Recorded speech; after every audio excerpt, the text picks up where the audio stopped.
fait la première déclaration. Dieu qui connaît leur cœur. Pas Dieu qui connaît leurs œuvres extérieures. Parce que pour les hommes extérieurement, ce sont des impurs. Mais Dieu, à cause du sang de l'agneau, et le sang avait coulé pour ceux qui croiraient. Victime expiatoire pour ceux qui croiraient.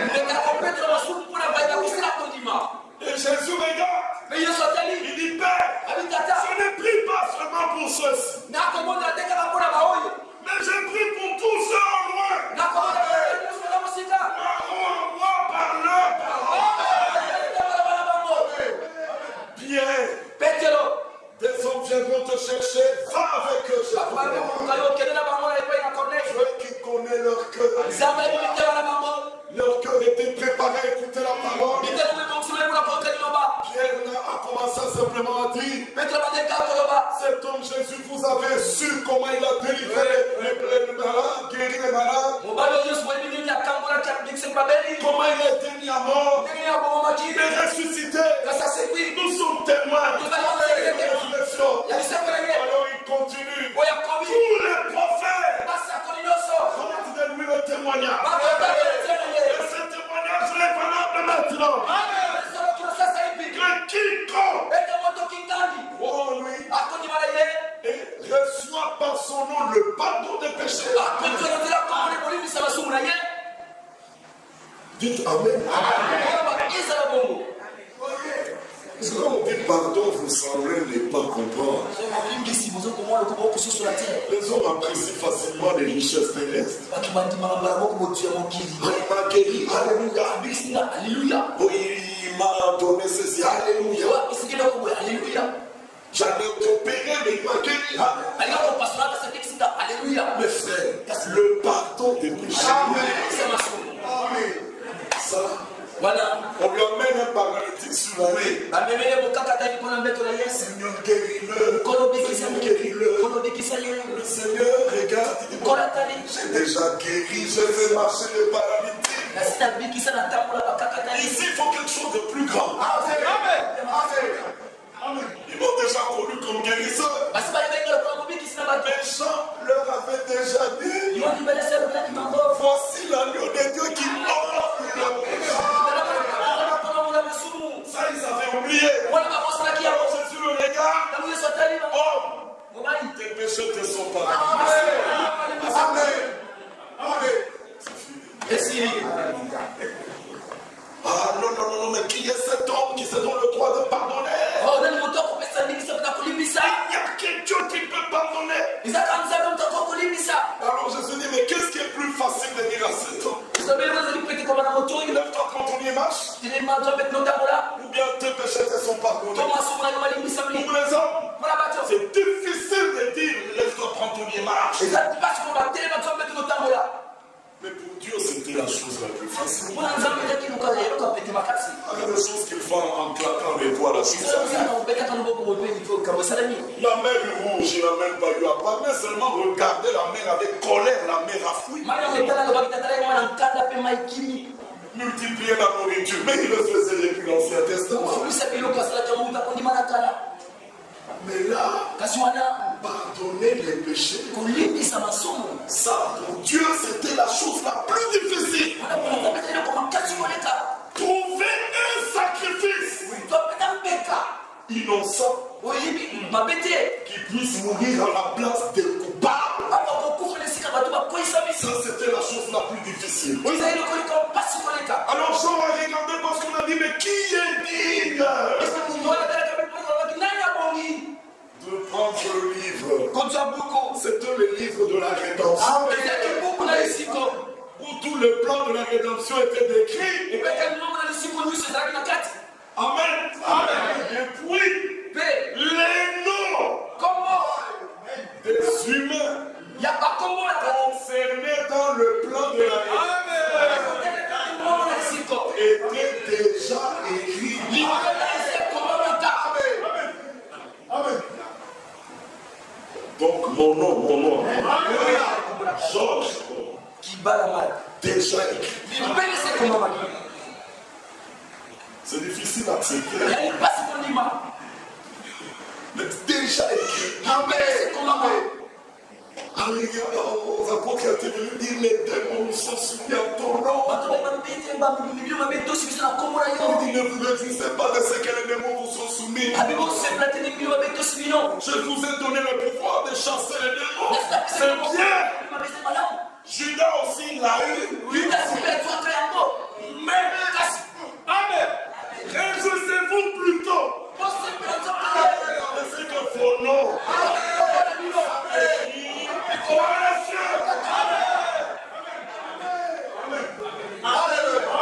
Maintenant, je vous dis la vérité. Je n'ai jamais négocié avec Dieu pour qu'il mette le nom là. Je n'ai rien fait. Dieu l'avait déjà fait. Il est impossible que ton nom soit inscrit et que sur la terre tu rates le sang. C'est impossible. Parce que le Saint-Esprit revendique les droits de tous les rachetés. Il donnait leur nom. La Bible dit. Oh, il y a parfois des passages qui viennent. C'est Romains 8 qui le dit. Ce que Dieu a connu d'avant. Alléluia. Il les a aussi prédestinés. C'est-à-dire que les voies par lesquelles il passera, les pays où il passera, les vies, toute sa vie est réglée à l'avance. C'est ton rencontre à la parole. À la parole. Amen. Il ne peut pas rater. Son nom est déjà écrit. Maintenant, comment le sauras-tu? Comment le sauras-tu? Le Saint-Esprit, lui, rend témoignage. C'est pas moi qui fais tes convaincre. Il faut que la prédication te soit tellement révélée que tu arrives au point. Amen. Vous savez que nous sommes, on ne grandit pas, c'est-à-dire on ne devient pas élu en grandissant. Nous sommes nés élus. Nous ne le savions pas. Les choses de Dieu, on ne les savait pas. Alors regardez tous les terrestres. Et nous suivions les voies de tout le monde sur la terre. Et nous étions égarés. C'est-à-dire par rapport à votre voie de prédestination, nous étions égarés. C'est pourquoi la Bible nous appelle des brebis égarées. Des brebis, nous le sommes. Vous suivez les habitudes du monde. C'est la chair qui vivait. Et sous le bas de l'éclat du monde, nous suivions toutes ces choses. Et d'autres, c'était la voie de la religion. Et laissez-moi vous dire, le démon le plus mauvais qu'il y a sur la terre, c'est la religion. Parce que vous êtes séduits. Et vous êtes liés pour l'enfer. Mais toi, tu crois que tu es sauvé. Tu crois que tu iras au ciel. Je préfère encore une prostituée qui entendra la parole et qui est frappée et qui croit. Et elle regrette sa vie ancienne. Amen.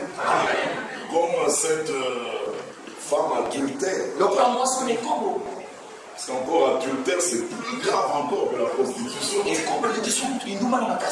Toi, man, femme d'un homme, pour qui il a payé tout pour t'avoir, et tu vas te donner un autre homme. Ah là, Moïse a dit de telles femmes lapidées.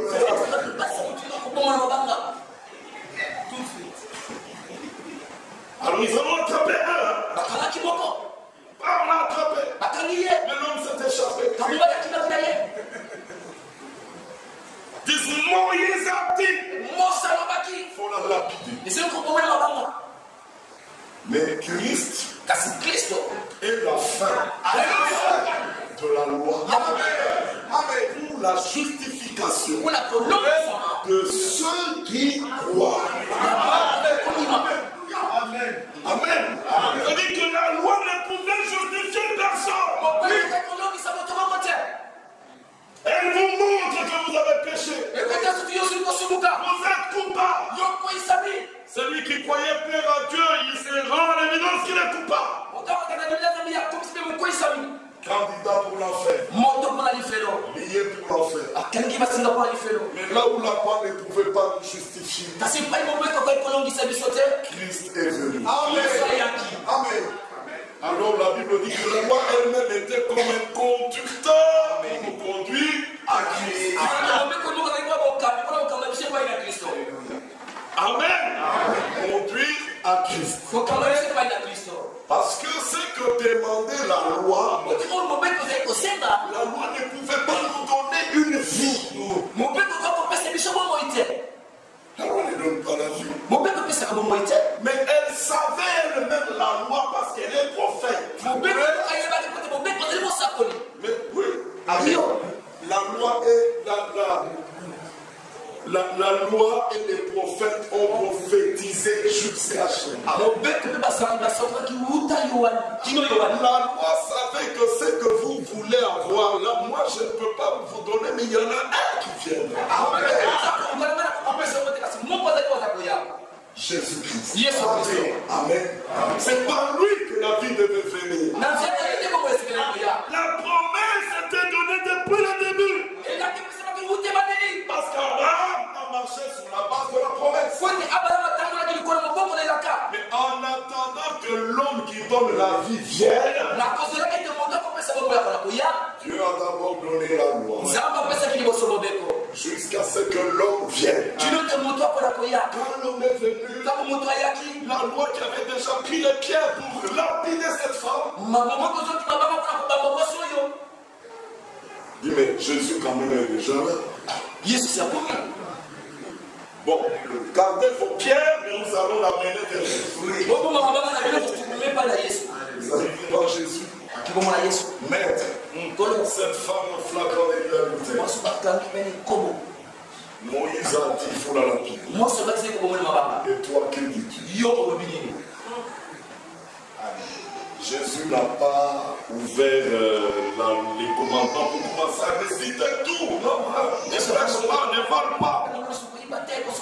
Il a dit simplement que celui qui reconnaît qu'il n'a jamais péché, qu'il jette le premier à pierre. Il a dit le cul. Tous accusés dans leur conscience,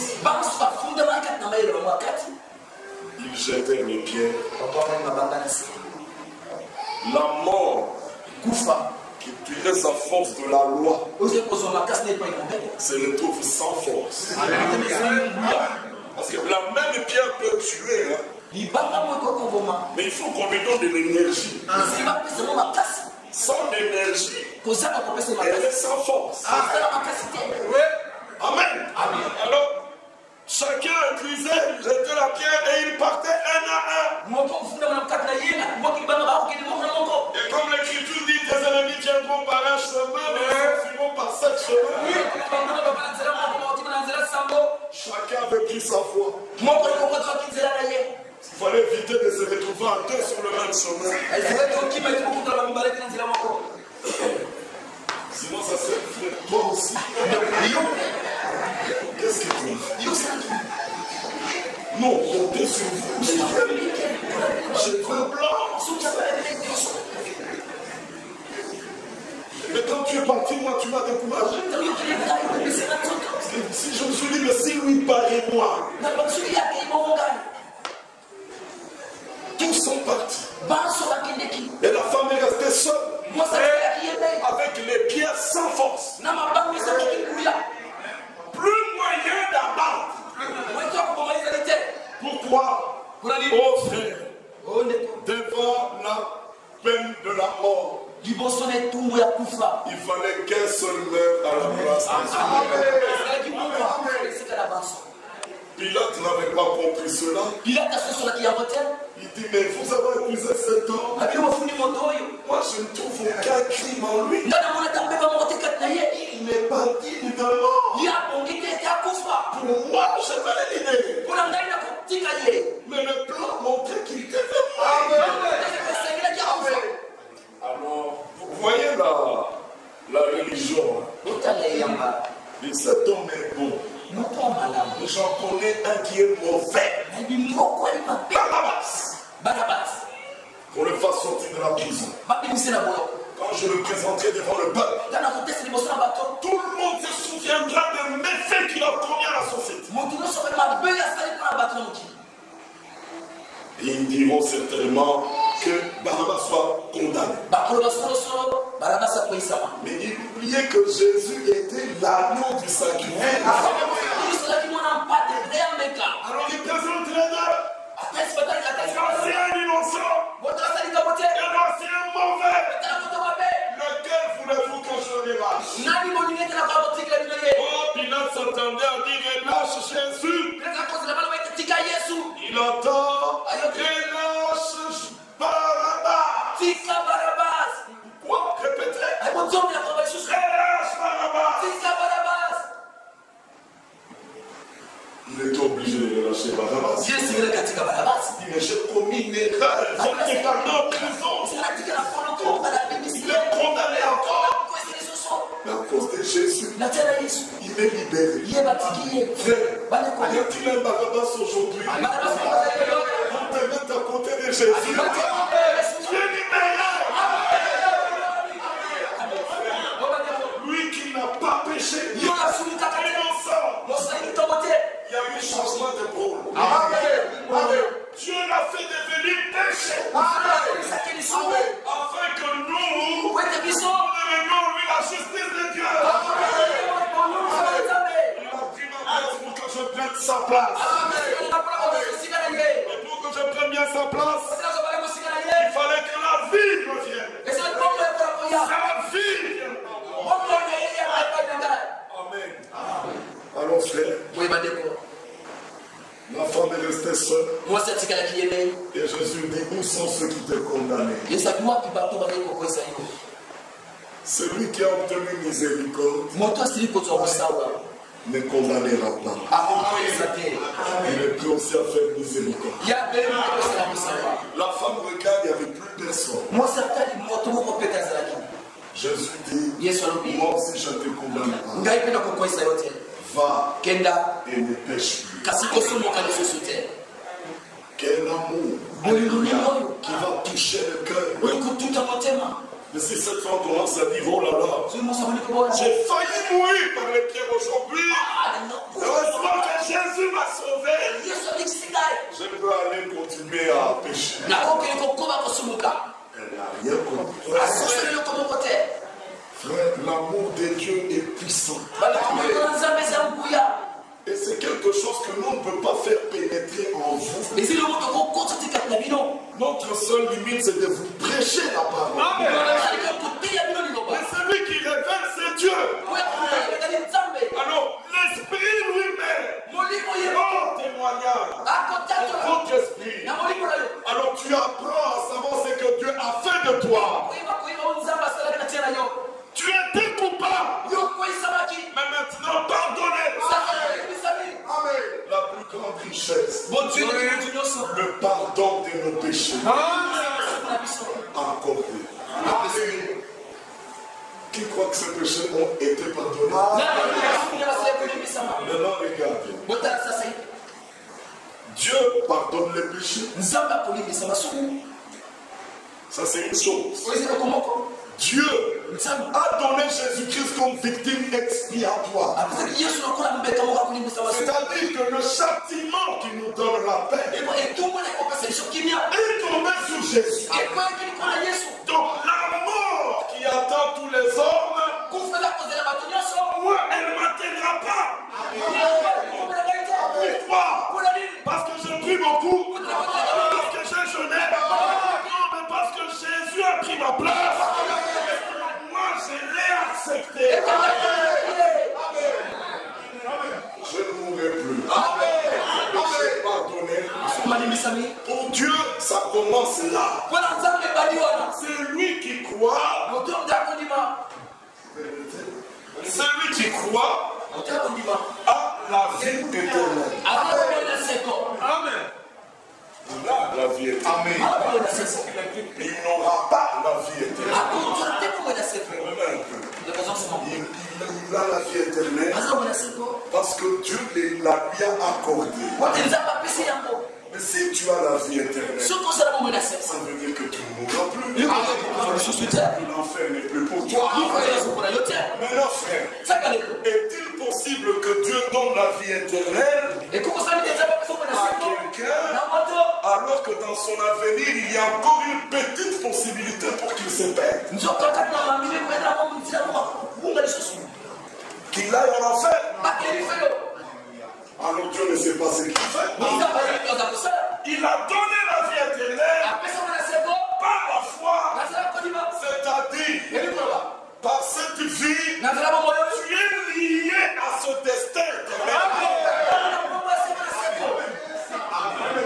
Toute chose qui aura tendance à t'écarter, vous savez, c'est comme le cerf-volant. Vous ne voyez pas le film.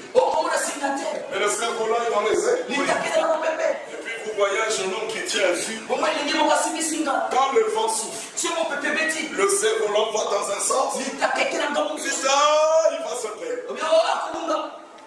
Parfois vous ne le voyez plus. Et puis vous dites au jeune homme, mais ton cerf-volant a disparu. Lui ne regarde même pas derrière. Il sent d'abord sous le fil. Je sens le poids. Il est là, il est là.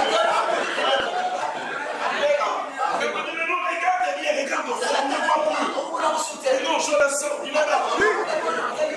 Même s'il est caché dans les nuages, pour qu'il soit invisible, moi je le sens. Il est là. Alors la Bible dit,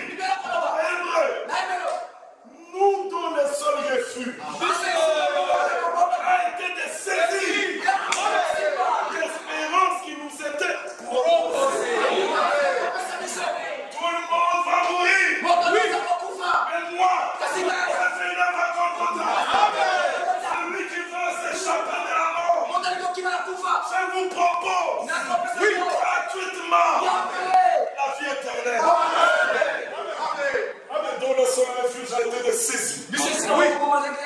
L'espérance qui nous était proposée. Alors, elle nous tient comme une encre sûre. Qui va au-delà du vent. Je suis sur la terre. Mais l'encre accroche au-delà du vent. Alors, je suis sur la terre. Mais relié au ciel. Relié au ciel. Amen. Moi qui peux, quelque pression qui puisse m'arriver, la garantie pour qu'un homme ne se perde pas, c'est qu'il ait saisi cette espérance. Que ce lien soit établi. Mes brebis sont dans ma main. Mais nul n'a le pouvoir de me les ravir. Aucune puissance de ténèbres va me ravir de ses mains. Alors dans Jean 6, il a dit, je suis venu faire la volonté de mon Père. La volonté de mon Père, c'est que je ne perde aucun de tout ce qu'il m'a donné. Et à la fin, le Fils de bien dira, me voici, moi et les enfants.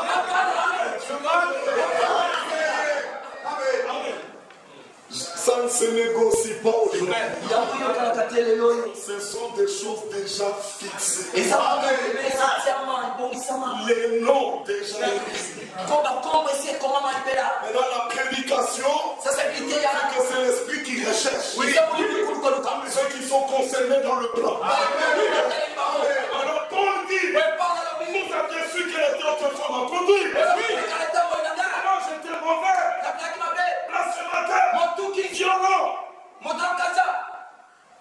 Parce que j'agissais dans l'incrédulité et en ignorance. J'avais un zèle excessif pour les traditions de les pères. Ne soyez pas étonnés aussi de voir aujourd'hui des hommes qui ont un zèle excessif pour leur église. Vous essayez de l'arracher, mais vous n'y parvenez pas. Mais Paul dit, malgré tout ce que j'étais, lorsqu'il a plu à celui qui avait vu ma bonne manière de prier, à celui qui avait vu mon zèle,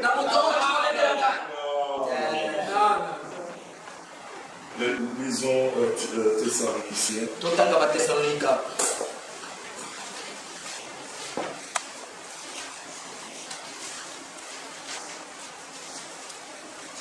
Deuxième Thessaloniciens.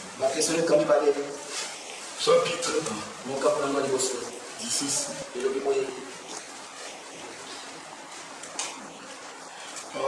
Je m'excuse, je voulais plutôt dire Timothée. Deuxième Timothée. Il dit, à partir de la dernière partie du verset 8. Mais souffre avec moi pour l'évangile par la puissance de Dieu qui nous a sauvés. Il nous a adressé une sainte vocation. Amen. Amen. Il nous a adressé. Non à cause de nos œuvres, mais selon son propre dessein, selon son propre plan. Amen. Donc comprends que si la parole est venue à toi, tu as une relation avec le plan. Selon son propre plan, écoutez encore, et selon la grâce qui nous a été donnée en Jésus-Christ, en l'an 2000. Donné en Jésus-Christ avant les temps éternels. Amen. Et qui a été manifesté maintenant par la venue de notre Sauveur Jésus-Christ. Il y a eu un temps pour que cette grâce soit manifestée. Mais cette grâce nous avait été donnée avant les temps éternels. Donc Dieu ne fait pas les choses au hasard. Ne croira à cette œuvre que celui qui était à qui cela avait été donné. Oui, tous ne croiront pas. C'est là que vous devez bien comprendre la grâce qui vous a été faite. Nous allons expérimenter des miracles. Mais déjà, Pierre, quand il avait terminé son discours dans l'acte 15, Paul et Barnabas ont ajouté un témoignage sur l'action de Dieu qui avait commencé chez les païens. Mais à la fin, Jacques s'est levé. Vous venez d'entendre. Mais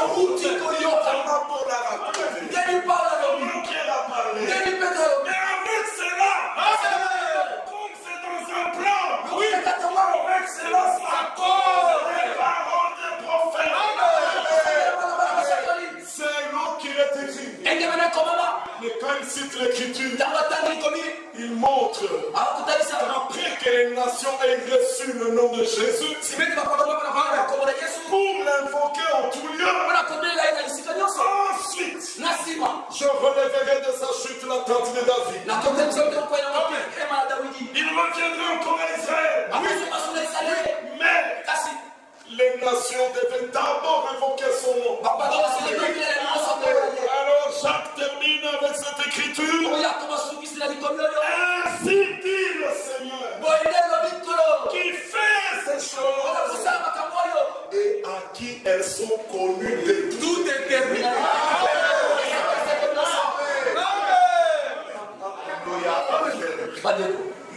expérimentons, mais ce sont des choses qui étaient communes de toutes les églises. Des choses que la Bible dit préparées d'avant. Nous ne forçons pas Dieu, mais Dieu qui a décidé veut manifester son amour. Il cherche des hommes qui peuvent le croire. Il cherche des hommes à qui ils peuvent révéler cela. Maintenant, nous, frères, quand il nous révèle cela, croyez simplement. Croyez que c'était connu de toute éternité. Ça veut dire que tu n'étais même pas encore né.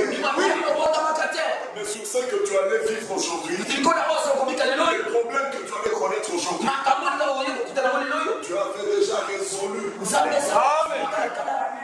Alléluia. Est-ce que vous comprenez? Déjà résolu.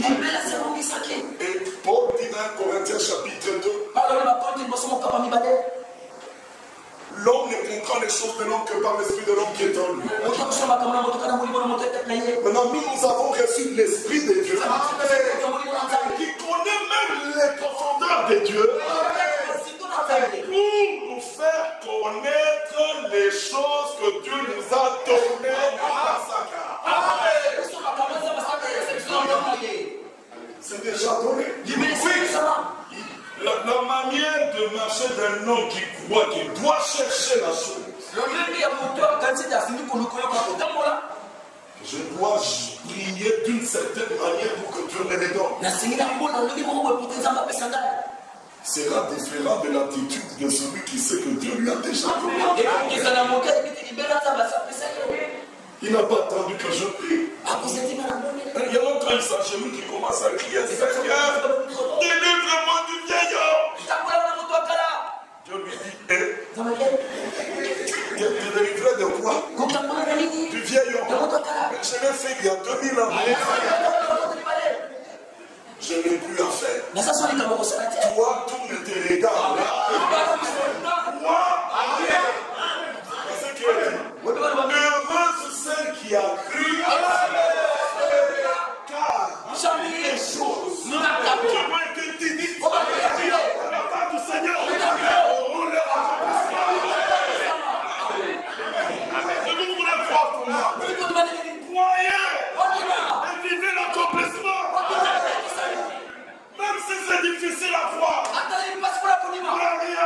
Regardez comment cela se fait-il. Puisqu'il me faut l'aide d'un homme. Dans ces choses, on n'a pas besoin de l'aide d'un homme. Quoi? Et là, je lui dis, le Saint-Esprit te couvrira.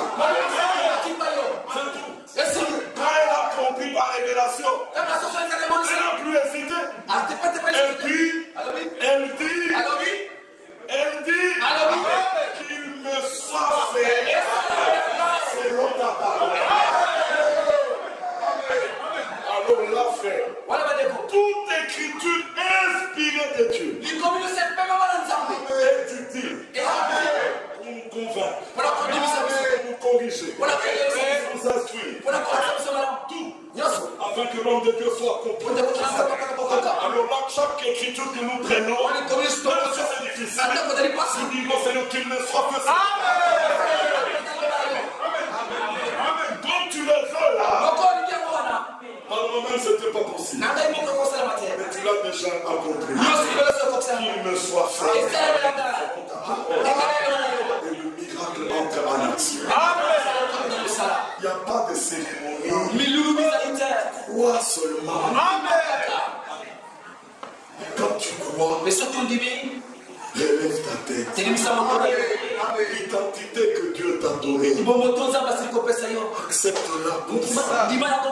Et marche dans cette nouvelle identité. Crois de ton cœur, confesse de la bouche, et tu verras la vie. Amen. Quiconque est né de Dieu ne pêche point.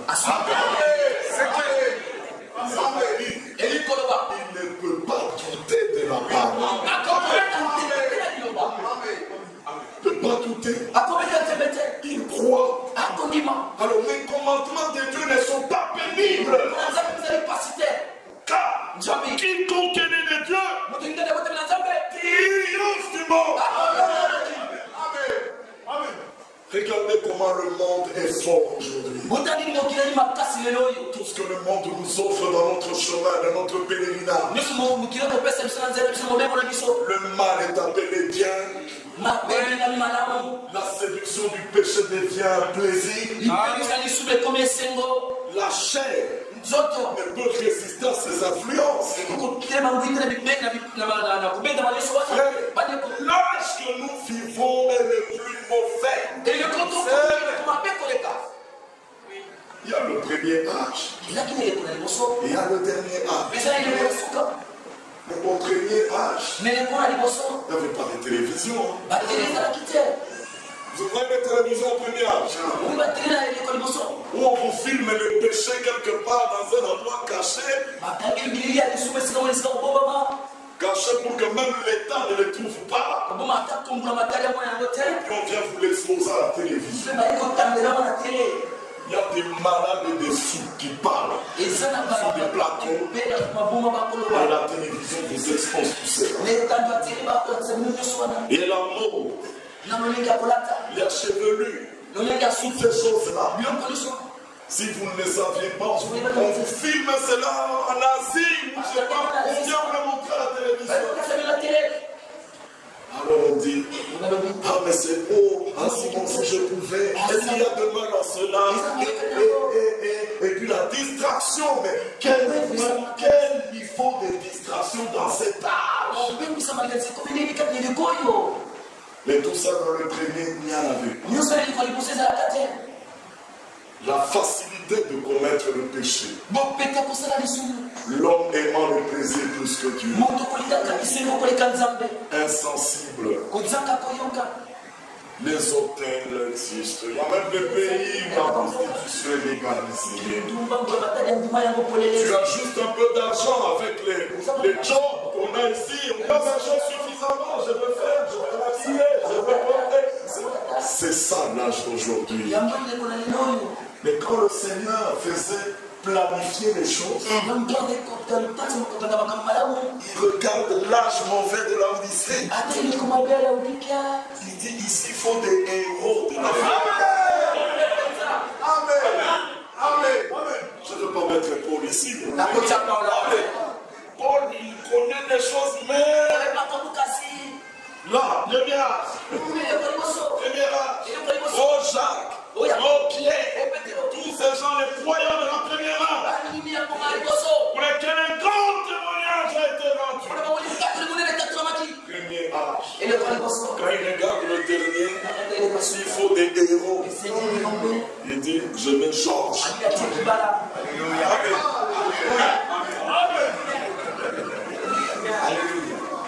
Georges. Alors il dit maintenant, frère, comme ils étaient quand même bien, il n'y avait pas de télévision, il n'y avait pas de radio, il n'y avait pas toutes les choses qu'on voit aujourd'hui. Mais nous, pourquoi Dieu a-t-il permis ces choses? Alors frère Branham répond, Dieu a choisi l'âge le plus mauvais. Parce qu'il veut prouver à Satan que l'épouse de la dernière époque ne tournera pas. Dans le jardin de Dieu. L'erreur, c'était de s'être arrêté une minute pour écouter. Mais l'œuvre de ce temps ne s'arrêtera pas. Nous sommes nés avec une vocation. C'est aller au ciel. Le monde aujourd'hui ne nous comprendra pas. Mais nous comprenons nous-mêmes. Frère, nous sommes les hommes les plus heureux. Amen. La vie éternelle. Nous l'avons. Amen. Alors on dit, mais Seigneur, en lui donnant la vie éternelle, en lui donnant la vie éternelle, et tous ceux qui ne tombera pas. Surtout qu'il est en train de préparer un voyage pour aller en Espagne. On sait la vie qu'il y a là-bas. Et toi, tu lui donnes la vie éternelle. Il va commettre une erreur avec lui, ce père. Au point que Dieu dira, donnez-moi la vérité. Ça, ce n'est pas Dieu. C'est pas Dieu. Quand il donne, c'est ton âme. Maintenant, nous ne parlons pas de ceux qui prétendent avoir reçu. Quand tu l'as eu, c'est une réalité. Même si on ne voit rien aujourd'hui, laissez la vie croître. On verra. Mais il faut que le départ soit correct. Oui. Amen. C'est là que notre combat de la foi et de la prédication de la foi se trouve. Nous venons sur un terrain où beaucoup de religions ont trompé les hommes.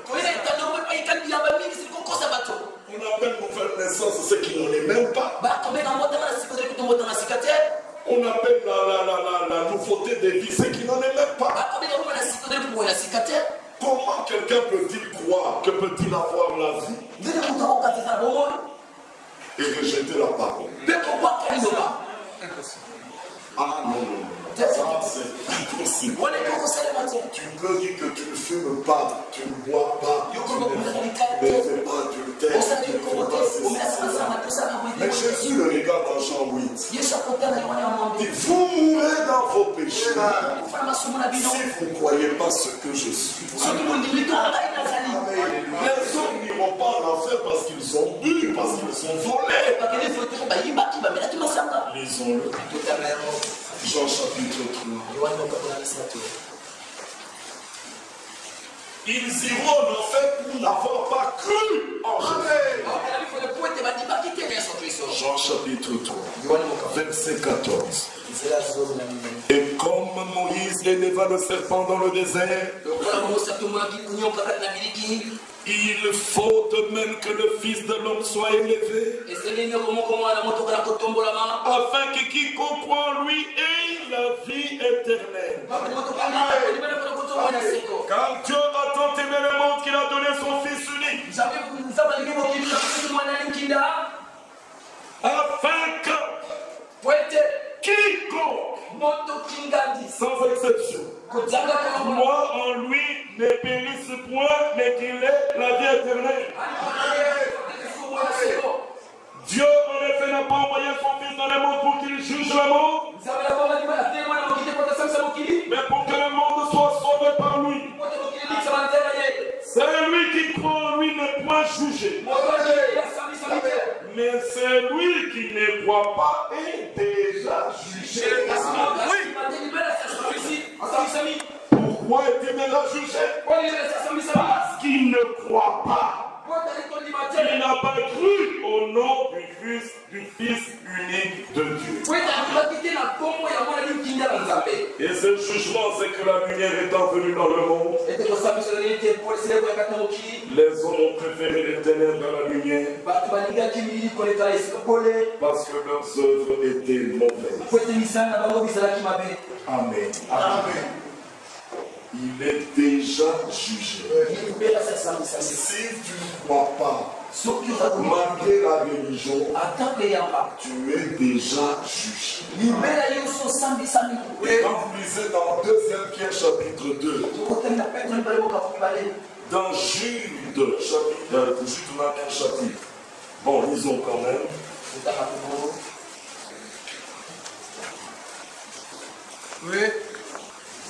2 Pierre chapitre 2.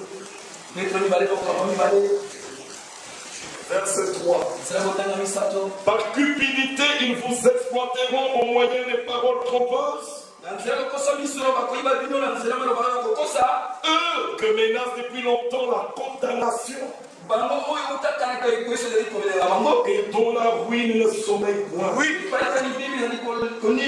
Car si Dieu n'a pas épargné les anges qui ont péché, mais s'il les a précipités dans les abîmes des ténèbres et les réserve pour le jugement. Il y en a qui sont nés pour le jugement. Et leur condamnation est déjà écrite.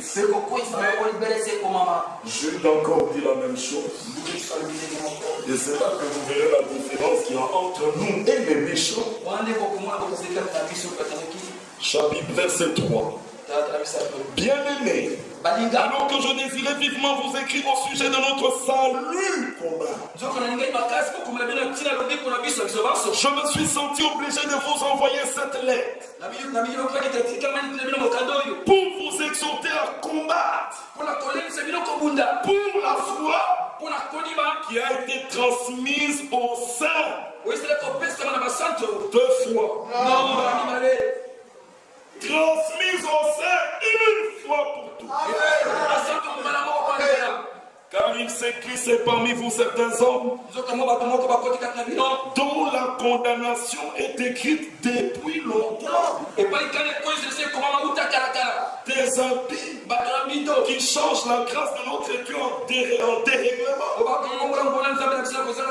et qui renient notre seul Maître et Seigneur Jésus-Christ. Qui sont ces hommes-là? Ce sont les méchants. Et les méchants, il est méchant depuis le sein maternel. Ésaïe 26. Qui est le méchant? Verset 10. Si l'on fait grâce aux méchants, il n'apprend pas la justice. Vous voyez? On lui a fait grâce. Et parce qu'il est méchant, il n'apprend pas la justice. Il se livre au mal dans le pays de la droiture. Alors que la grâce nous transforme. Alléluia. Elle nous apprend. Elle nous enseigne. Et nous nous laissons enseigner. Mais le méchant, il est né méchant. À côté de ceux qui sont nés élus, il ne peut pas changer.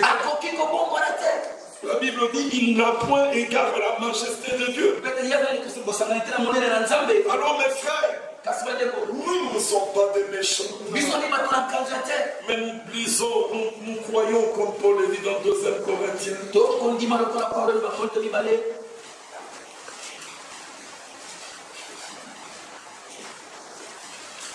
2 Corinthiens chapitre 5.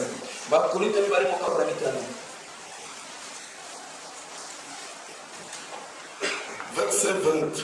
Verset 19.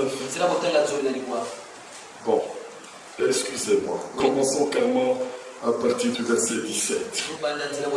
Si quelqu'un est en Christ, il est une nouvelle création. Les choses anciennes sont passées. Voici toutes choses sont devenues nouvelles. Et tout cela vient de Dieu. Qui nous a réconciliés avec lui par Christ. Et qui nous a donné le ministère de la réconciliation. Car Dieu était en Christ réconciliant le monde avec lui-même. En n'imputant point aux hommes leurs offenses.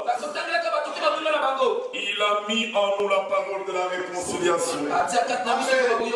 Nous faisons donc les fonctions d'ambassadeurs pour Christ. Comme si Dieu exhortait par nous. Nous nous en supplions au nom de Christ. Soyez réconciliés avec Dieu. C'est lui qui n'a point connu le péché. Dieu l'a fait devenir péché pour nous. Afin que nous devenions en lui justice de Dieu. Et nous le sommes. Vers chapitre 6 verset 1. Puisque nous travaillons avec Dieu,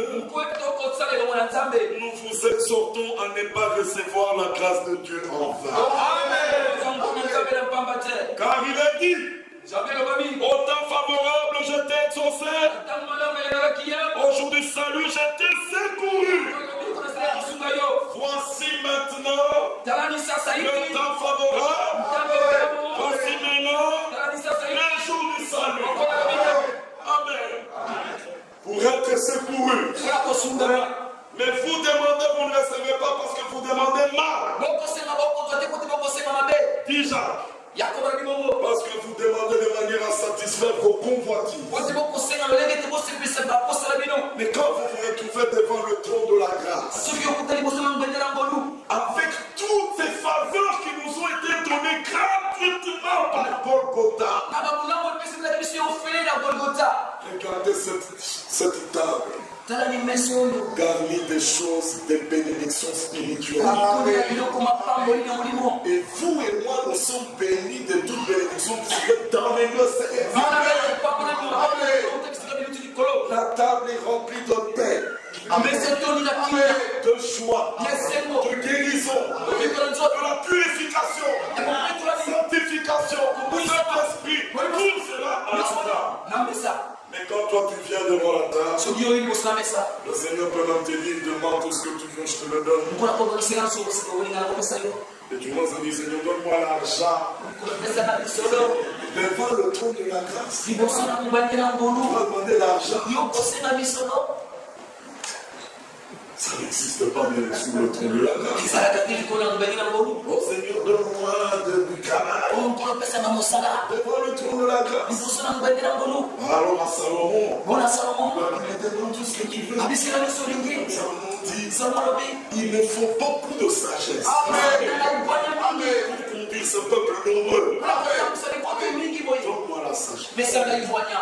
La Bible dit cette demande est tonale, Seigneur. Tu ne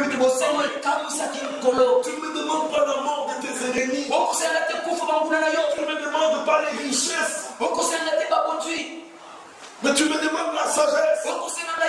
Je te la donne. Et je t'ajoute même ce que tu n'as pas demandé. Richesse. Et toi, de telle sorte qu'il n'y aura jamais eu un roi comme toi. Voilà, frère. Ne cherchons les choses d'en haut. Les autres choses nous seront données. Bien-aimé, béni de toute bénédiction spirituelle dans le Seigneur. Alors, Hébreux chapitre 2 ou 7. N'est-ce pas? Approchez-vous, je crois que c'est. Approchez-vous. Ouais, c'est 4, Hébreux 4. Verset 15. Écoutez comment il parle. Car nous n'avons pas un souverain sacrificateur qui ne puisse compatir à nos faiblesses. Au contraire, il a été tenté comme nous en toutes choses, sans commettre de péché. Approchons-nous donc avec assurance du trône de la grâce, afin d'obtenir miséricorde et d'être trouvé grâce pour être secourus dans nos besoins. Quels sont tes besoins exprimés? À quoi sert-il à un homme de posséder l'argent, les voitures, les voyages, si à la fin il doit perdre son âme? Je veux d'abord le salut de mon âme. Et le but de la grâce, c'était que l'élection divine n'échoue pas. Élu pour être saint. Et quoi cela? Pour être irréprochable. Pour être parfait. Si tu es élu, tu auras cette pensée forte en toi pour garder les regards. Amen. Et tu te tourneras vers la grâce. Pour dire Seigneur, comme il a dit dans Colossiens, rendez grâce au Père de ce qui nous a rendus capables. Rends-moi capable. Voilà le désir de l'élu.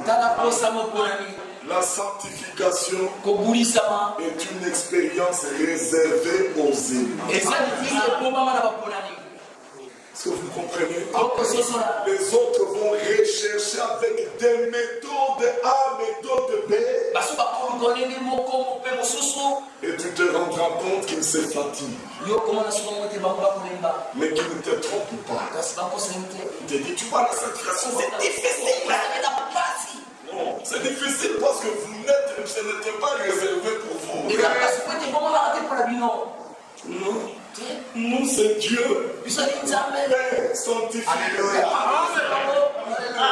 Ils sont sanctifiés par une seule offrande. Pour que Dieu nous déclare saints, il fallait une offrande en Golgotha. Quand l'offrande a été donnée, Dieu nous regarde. Vous êtes saints. À cause de cette offrande. Maintenant, il y a un qui écoute, vous êtes saints.